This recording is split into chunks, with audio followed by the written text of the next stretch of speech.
turn it on right here, and this will be our mic check. How's that sound? All right. Are you good? Looks good. All right. Sounds good. All right, well, I would like to welcome everyone joining us this afternoon as we have the opportunity to visit with one of two finalists for the NRHEG superintendent position. We are live streaming this to those at home. Thank you for tuning in. The format for this afternoon will include questions being asked of the candidate. The questions have been submitted from a public online email from the district website. We will also consider any questions that are submitted to us from those who are in person. We have note cards available to those in the audience to submit.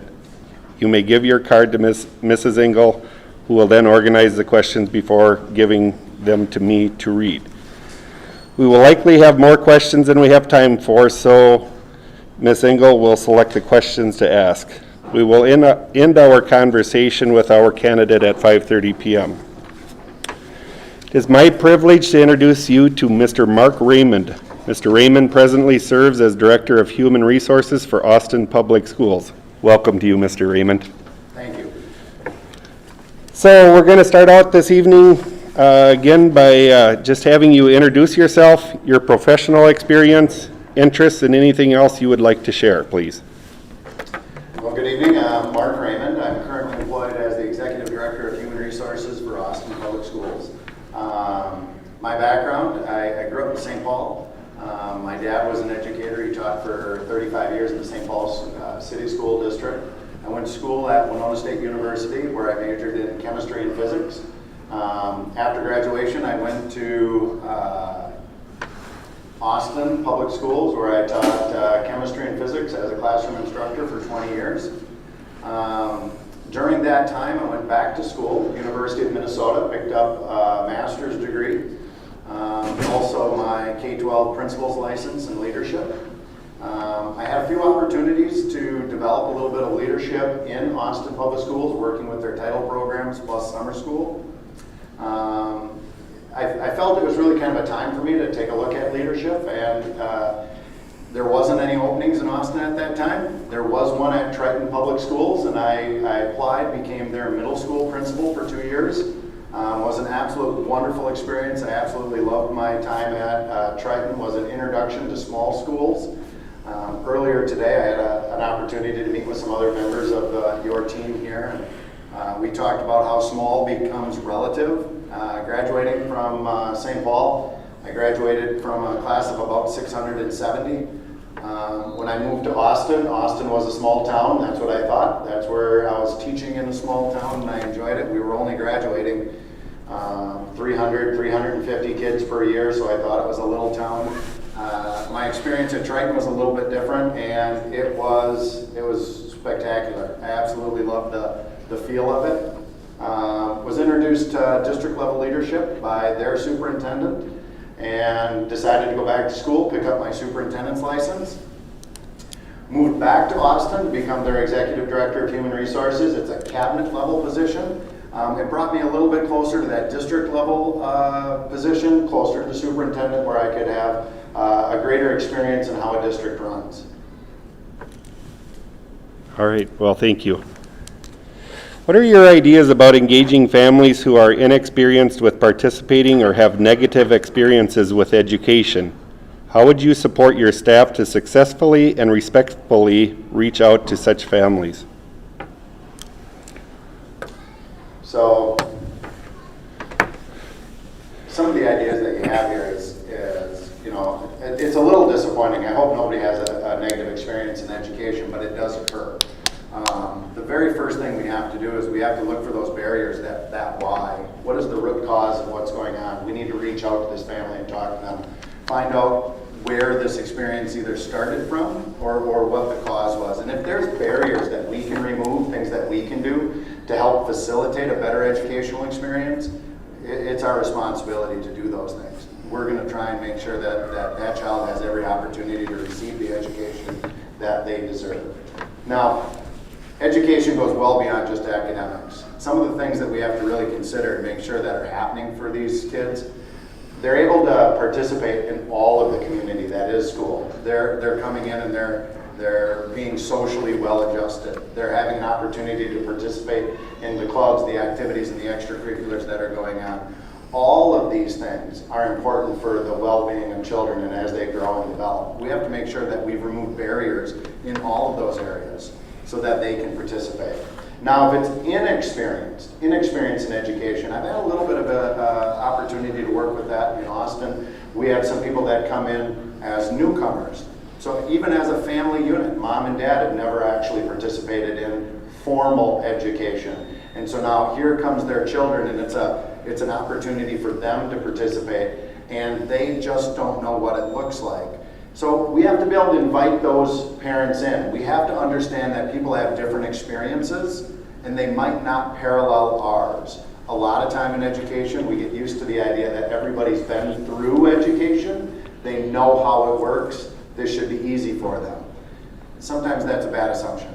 We have to make sure that when we bring them in, we're explaining how the system works, how they as parents can interact with it, how they can have questions answered, and that it is okay to ask questions.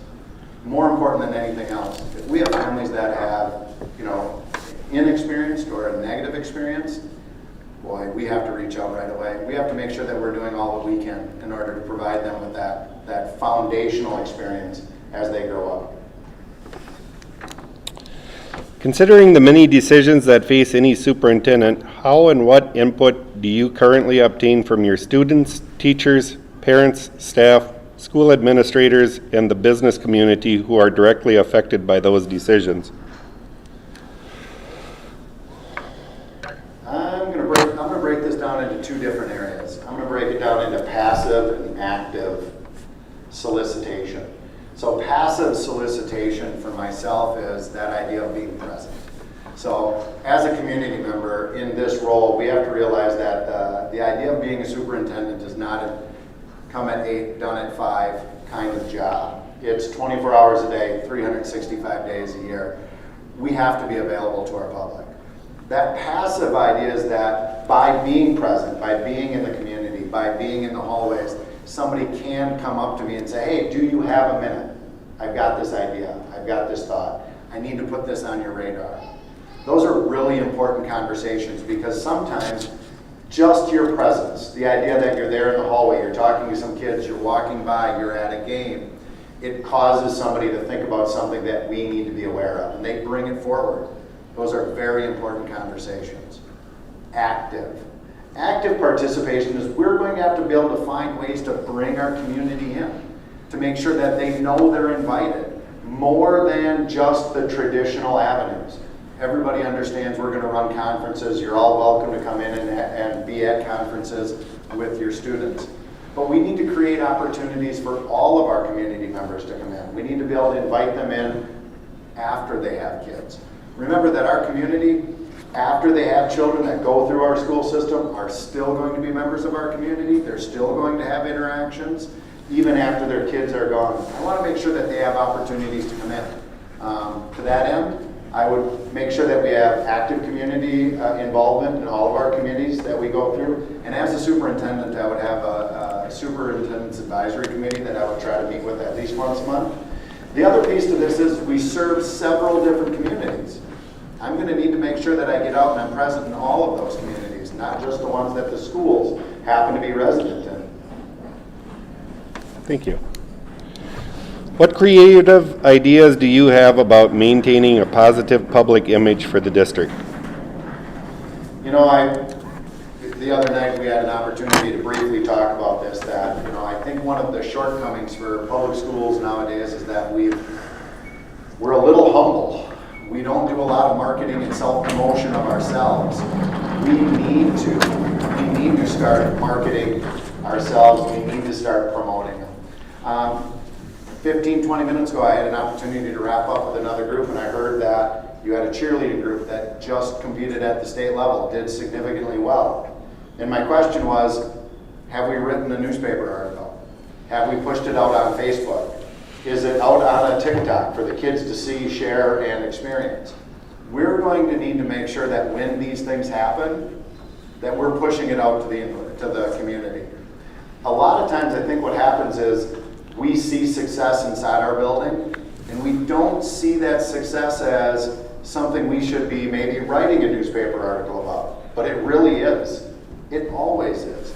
The stuff that's being done inside of schools today by our teachers should be published, should be bragged about. We just need to be better at it.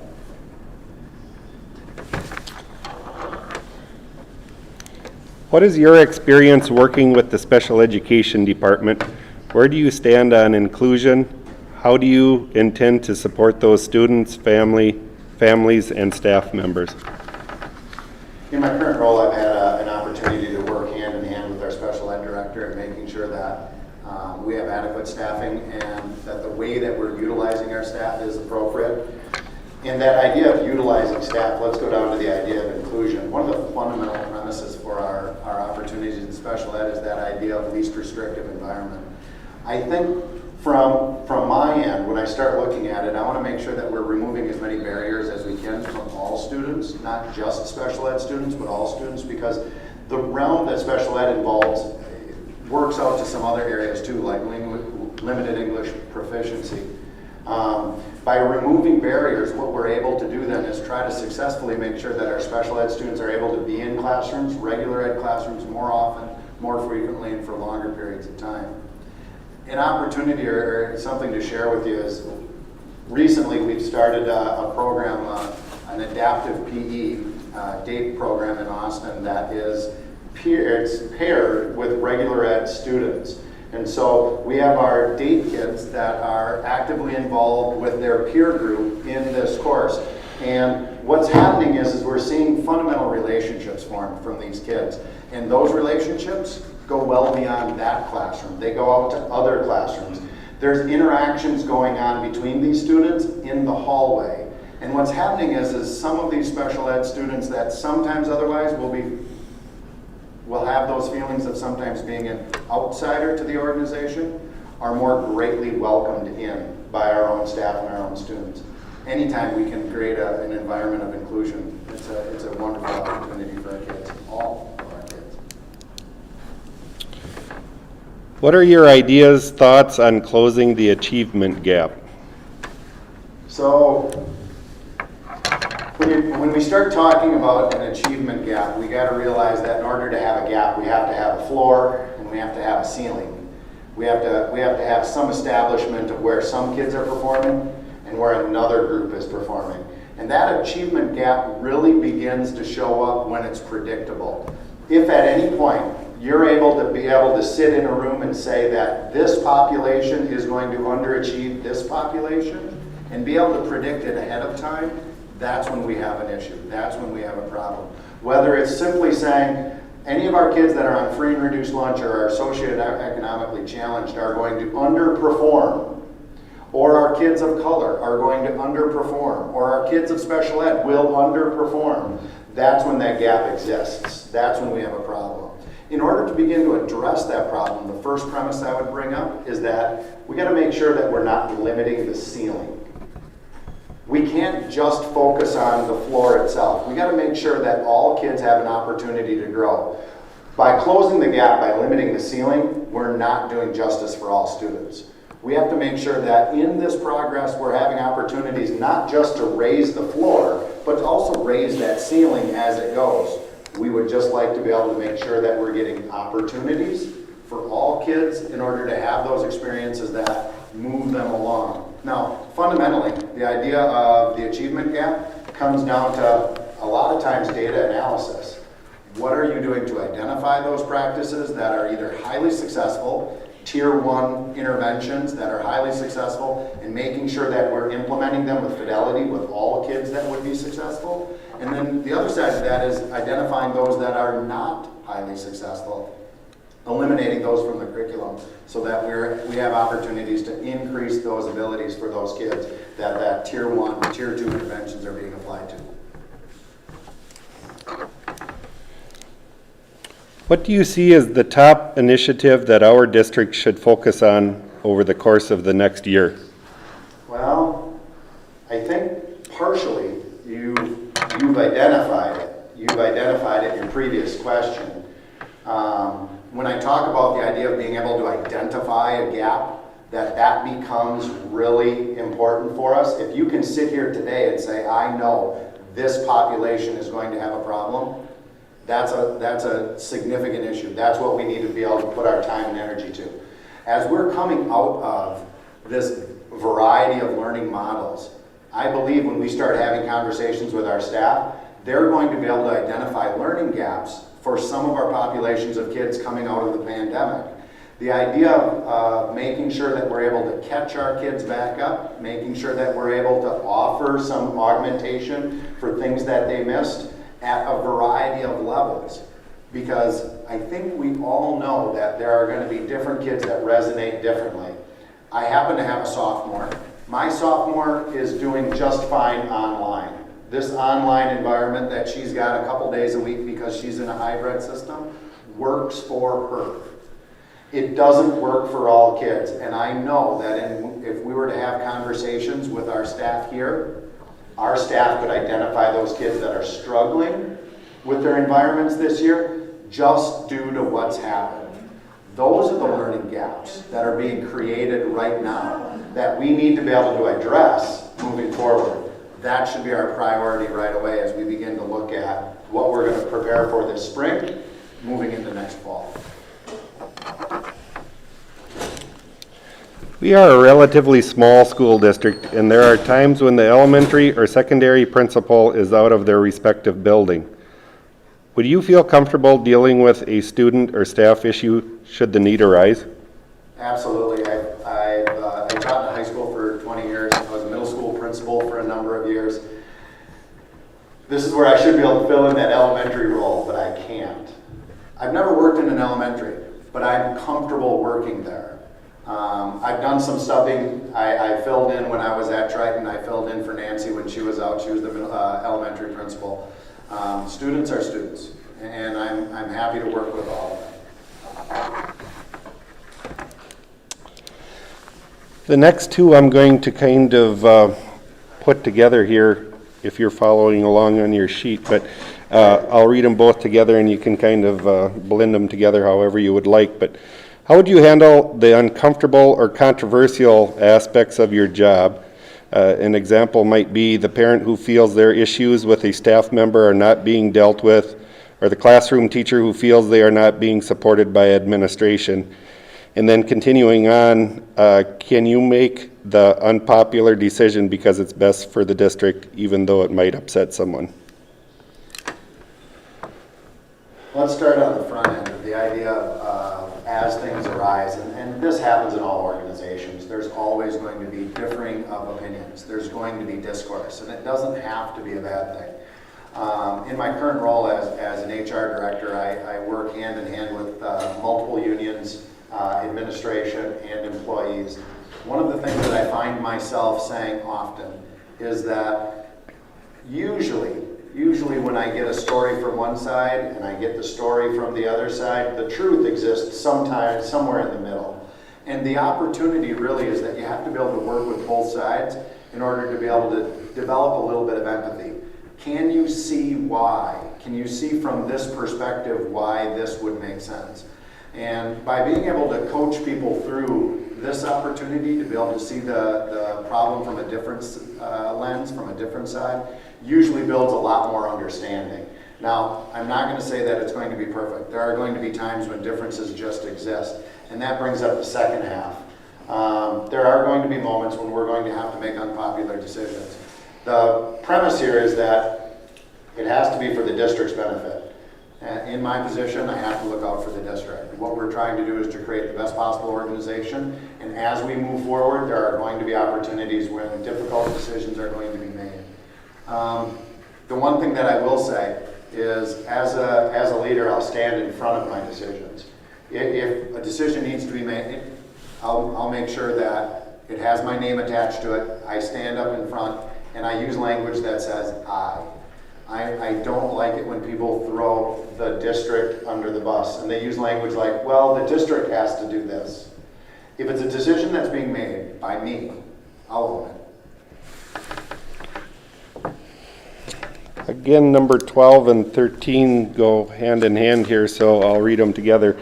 How do you like to receive feedback? And this is from community, school board staff, parents, and then the other one is more or less a repeat of that. In what form? Email, in person, or a phone call? So. And so I'm going to answer it to the best of my ability, which is promptly. I'd like to receive feedback promptly. Organizations can only be as agile as the information they're dealing with. And we can always make adjustments, we can make improvements, but without that information, without feedback, whether it's positive or negative, it's difficult for the district to be agile. So more important than anything else, I'd like feedback promptly. If we're doing something that's highly effective and the district or the community enjoys, they like, let us know. We'll look for other opportunities that are similar. If we're making errors and there's things that shouldn't be happening, things that are not resonating with you, let us know immediately. If there's something that I can help explain, if there's an educational piece, that there's maybe a missing piece that you're lacking, it gives me an opportunity to talk through that. If it's truly an error, if it's a criticism on our end, it gives us an opportunity to adjust. How it arrives, I'll take it any way it comes. Sure. What examples or ideas can you share that you have done with regard to boosting staff morale? So, I can tell you that in my experience as a leader, there's very few things that'll boost morale better than a sincere thank you, than a sincere opportunity to point out when somebody does an amazing job. We have to be actively involved in finding people. That's community members, students, teachers, administrators, in those moments when they're doing their job well. Some of the things that I've done in the past, I currently work with 10 different buildings. When I go out to a building, to visit a building, and I visit with the building leader, we walk through, I use a process that's called rounding. It was developed by the Studer Group. When I work with that building principal, the very last question I ask always is, who in your building is doing an amazing job? Who in your building should be recognized? It gives that building principal an opportunity to think about what's going on, how are things going. When that information comes to me, when I arrive back at my office, I write a personal thank you note, and I write down what happened. I had an opportunity to meet with your building principal today, and you know what they told me? They said that you're doing this. You're making our organization better because. Thank you so much. And then I mail it, but I mail it to their house. There's more effort involved. Occasionally I write letters to spouses. Do you know what your husband did for our school system today? Thank you for sharing your husband with us. And send it. Those are the moments, I think, that build morale. Now, apart from that, occasionally you got to do some things that are just a little bit different. If we can load up a cart with a couple Diet Cokes, a couple Mountain Dews, some candy on the bottom, and we can push it down the hall on a staff development day and say, hey, grab something off the cart and help yourself. Even just that small of a thank you goes a long ways. More than anything, let's recognize people for doing an amazing job.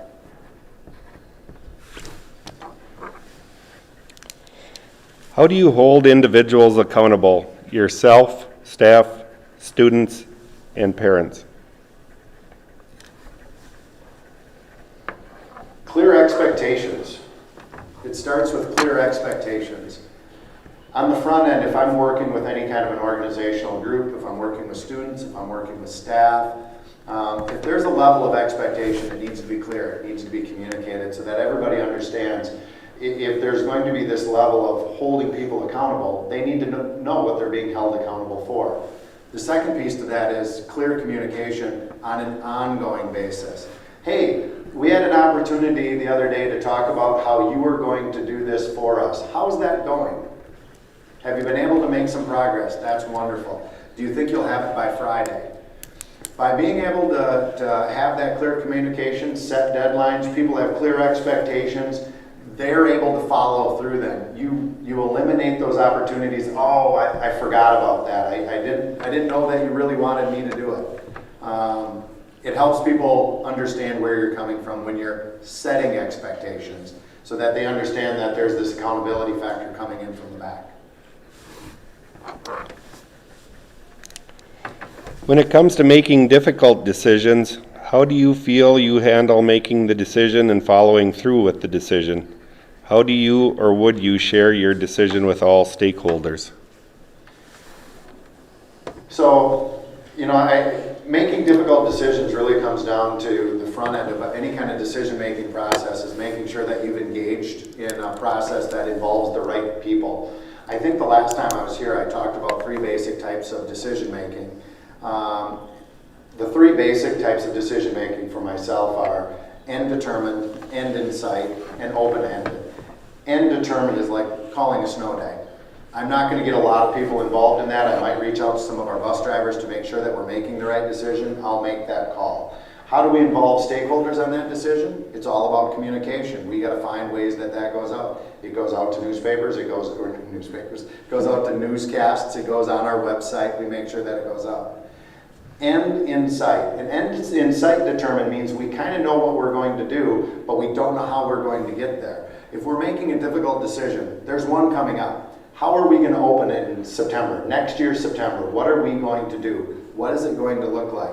We're going to gather all the information that we can. We're going to bring together our community stakeholders, our teachers, our parents, our food service, the people that have input into this. We're going to find out what their capacities are. What can they support? What can we do? We're going to try and make sure that we can support the end in sight decision. An end in sight decision would be, we're going to open. What is it going to look like? We need to gather that feedback. We need to make sure that we can support that opening plan. Open-ended really comes down to that idea of being innovative and creating opportunities in space for people to brainstorm and come up with other ideas. Really doesn't apply to this concept right here. When it comes back to the idea of how do you share with stakeholders, one, it starts with involving them on the front end and making sure that they understand the decision-making process. Making sure that they know whether or not they are a decision maker or not. Here's a wonderful example. We have our community involved, and they're involved in this decision of who your next superintendent is going to be. But some of them involved right now are not going to be making the decision. You will not get a vote at the table. We're welcoming you here. We love to hear from you, and we really appreciate the questions that you've provided. But when it comes time later on to select your superintendent, there's a few of us that won't get a vote.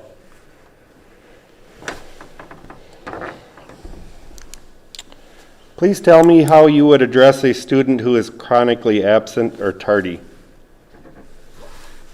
So I'm going to work with my building administration, and I'm going to support that building administration in reaching out to that staff or that student. Usually if we have an issue with students, it comes down to barriers. There's some type of barrier that maybe we can look for and we can see if we can remove it. If this student happens to be chronically absent or tardy because they're working to support their family, they're working in a position that they need to be doing for other reasons, how can we support that student in an alternative way to still get an education, but continue to do what they need to? There should be ways that we can do that.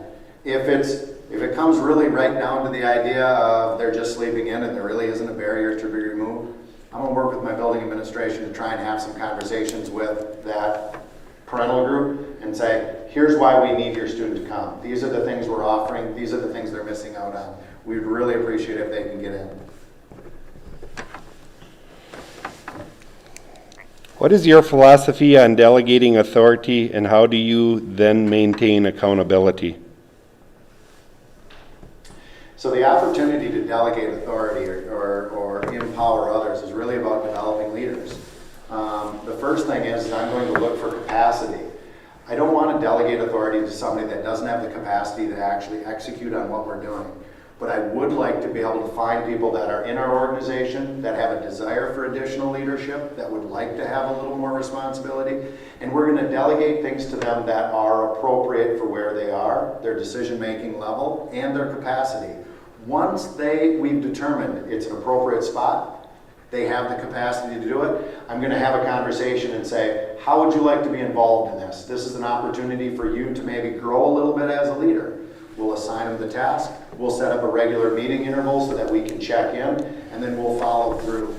On the front end of this, at any point when we're trying to develop capacity for leaders, we don't ever want to just release right away. We want to make sure that we can check in, we can verify that things are going the right way, and be able to say, have you come to that decision? Have you come to it? What does it look like? Let's talk about what it could be.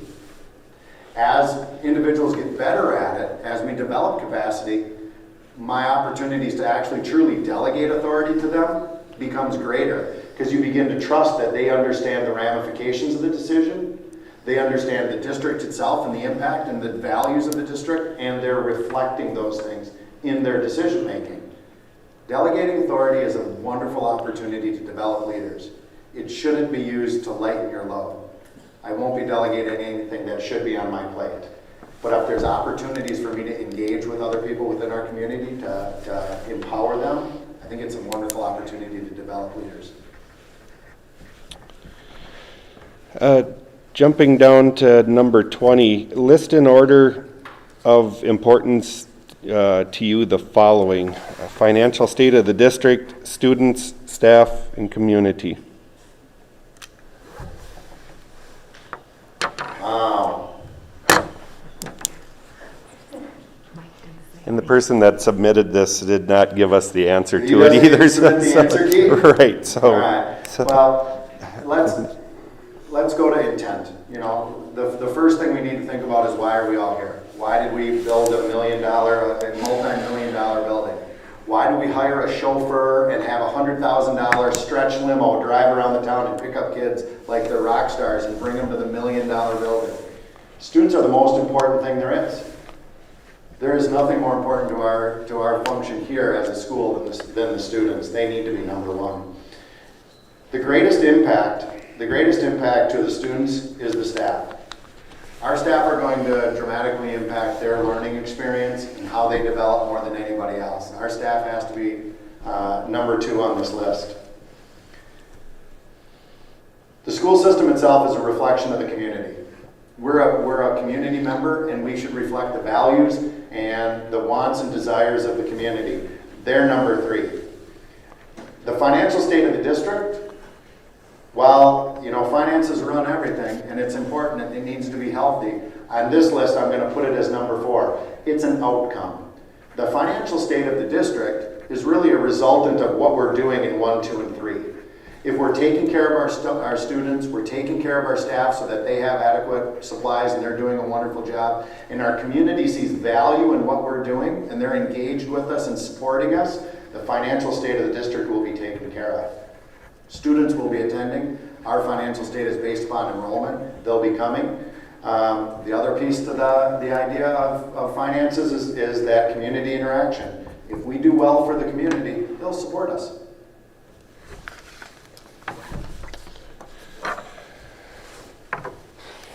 Number 24, what are the methods you will use to keep yourself, this board, and the community current on important matters?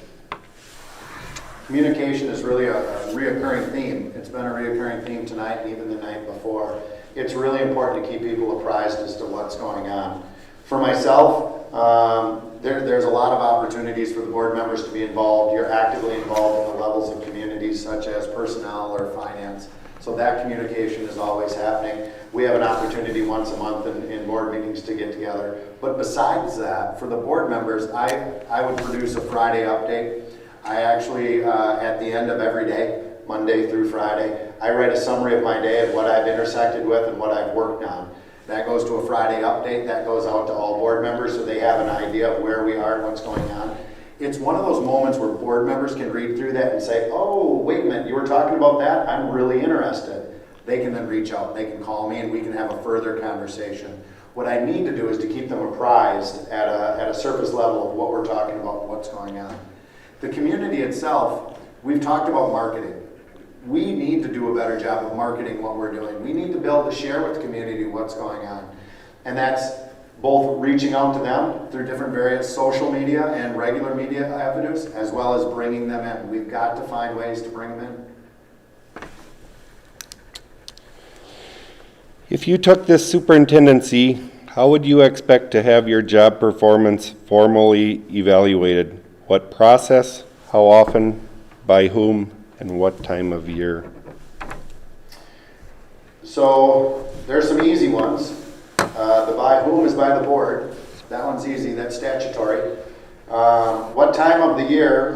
It would be really nice to have this be an ongoing discussion. Evaluations shouldn't be summative. I like to refer to things as autopsy data. One of the worst indicators of success or failure is whether or not you renew a contract or you're let go. At that point, there's no opportunity for growth, there's no opportunity for change. That's autopsy data. Nobody wants that. When we take a look at how to be formally involved, what process, it all comes back to the idea of strategic plan. I'd like to be actively involved with our board in developing a strategic plan. That strategic plan is what I'm going to roll forward for our community and our staff to put into place and into action. I should be able to articulate how we're developing that plan, how we're making progress through that, and the board should be able to give me feedback on whether or not that progress is appropriate. So an ongoing performance based upon our strategic plan and how we're rolling that out with our staff. Evaluated by the school board. What is your philosophy on surpluses in your school building budgets? How much is needed? Should there be a surplus? What projects or programs would be your priority to develop or expand? So this is policy. This is your school district policy, and I will work with the school board in developing policy and setting policy. You already have a policy. It's 22 to 28%. So you've established a range as a school board as to what your fund balance should be. So our fund balance should be sitting firmly in between 22 to 28%. That's the guidance that's being given. If the board feels that the 22 to 28% is not appropriate, we'll have those conversations and we can adjust those numbers. The board can adjust policy and either move it up or move it down. My goal as the superintendent should be to take the feedback from the board and try to be in that range. They've given me 22 to 28. I need to be in there. Now, that doesn't mean that things are going to happen. You know, at some point we might experience a pandemic, and that changes a lot of things as far as how things are going. With explanation, we should be able to go to the board and say, you know what, this year we're going to be below our 22% by X percent, and this is why. This is our plan to remedy this, and this is where we're going up to, and we hope to be there in this length of time. Now, if we're at 29%, 30%, 39%, I did a quick history check. You've been at 39% in the past. You've had a 39% fund balance for about 3 years in a row. When we're at 39%, we need to have a conversation with the board about, are there any things that we're not doing that we should? Are there any opportunities that we're missing out on in order to create a better system? If there's nothing that we should be doing, I'm not opposed to leaving it in for a rainy day fund, but I want to make sure we're evaluating for opportunity. Our goal is to provide the best opportunity we can for kids. Now, with a $10 million budget, 22 to 28% is probably a really good range to be in. I can tell you in Austin, we have about a $68 million budget. We run with an 8% fund balance. That's board policy. It's a little bit thin for my liking. This is a little bit better.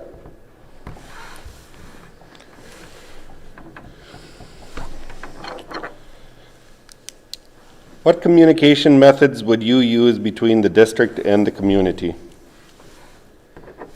We've touched on this a couple times. I guess we can talk about, communication being face-to-face. That's me being present. In order for this to be a face-to-face kind of opportunity for our community, I need to be places. That means I need to be in all of the communities. I need to be at events. I need to be available in buildings. The other piece is we need to find out where our community is getting their information. I think historically it used to be the newspaper. We used to publish articles. We used to push things out there. There were minutes published due to the school board meetings. I don't think that's necessarily true nowadays, that everybody's going to a folded newspaper for their environmental scans of what's going on in our community. I think we need to do a better job of making sure that we're going where our community is. Is it our website? Is it Facebook? Is it other social media? We have to make sure that we're going where our community is, where they're consuming their information, and we're an active provider of that information. Thank you. Here's one that came in from the audience. How do you think your past, present students would describe you? You know, as a classroom instructor, I absolutely enjoyed every minute that I was in there, and I enjoyed my kids a lot. I would hope that my past students would describe me as hardworking, fun, and caring. I cared for my kids when I worked through as an instructor. It was one of the best jobs I ever had.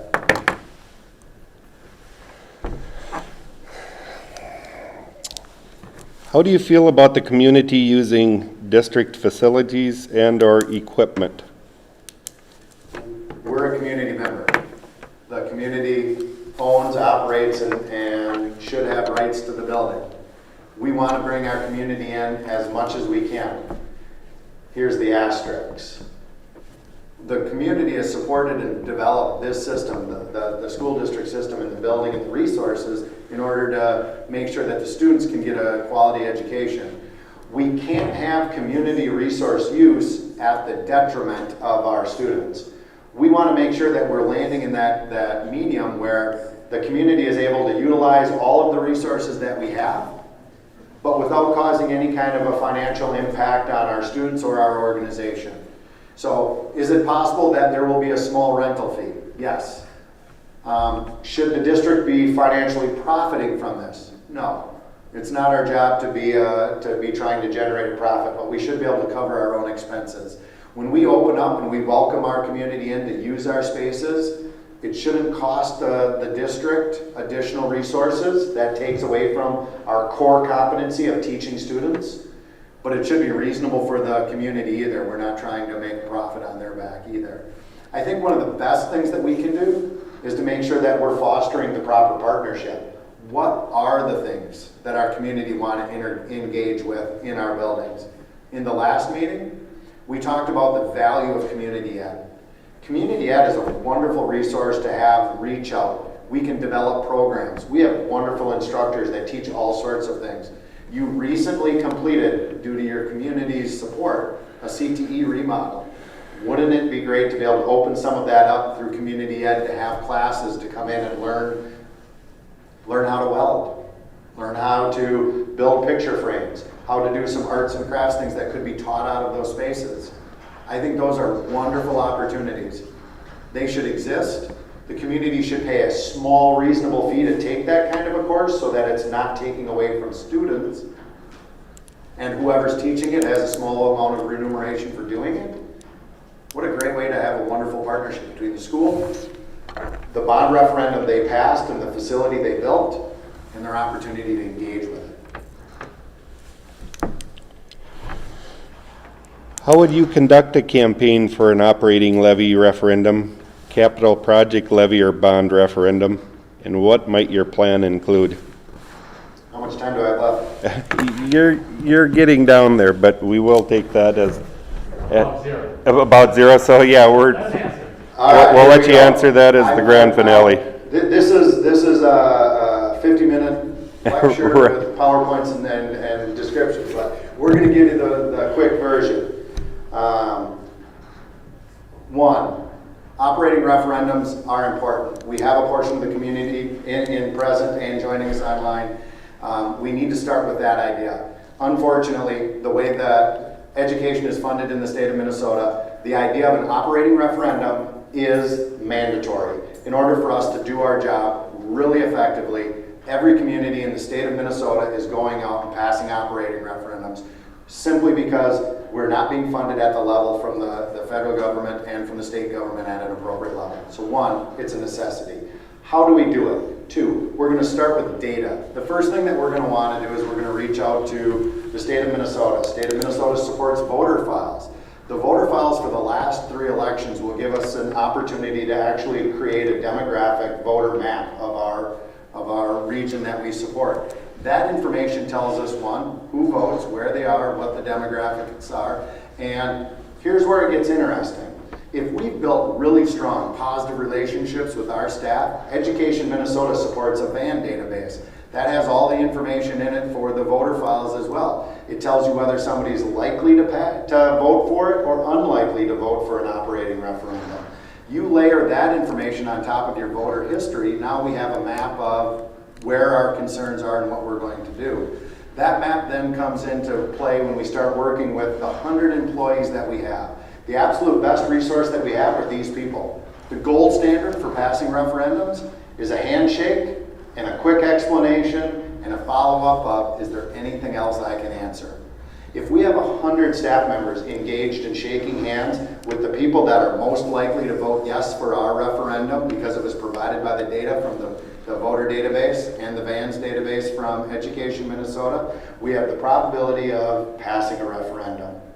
It also gives us an opportunity to go out and shake hands with those people that are least likely to vote for our operating referendum and to make sure that we give them the information that we have. Sometimes there's misconceptions.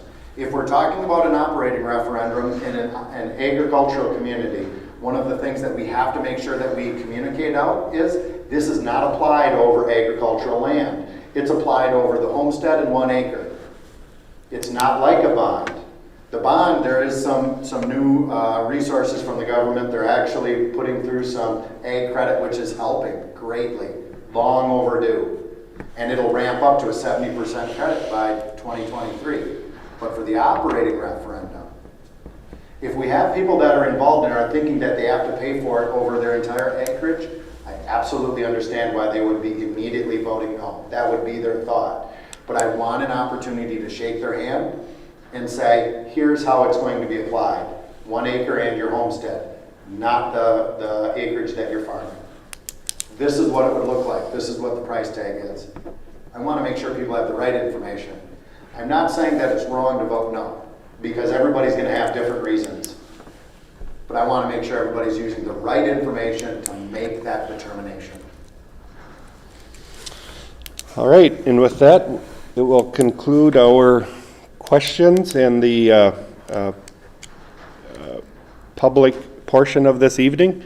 For those of you that are joining us virtually, we would entertain or invite you to join us in the board interview, and that is scheduled to start at 5:45. So we will hope to have some of you join back at the board meeting.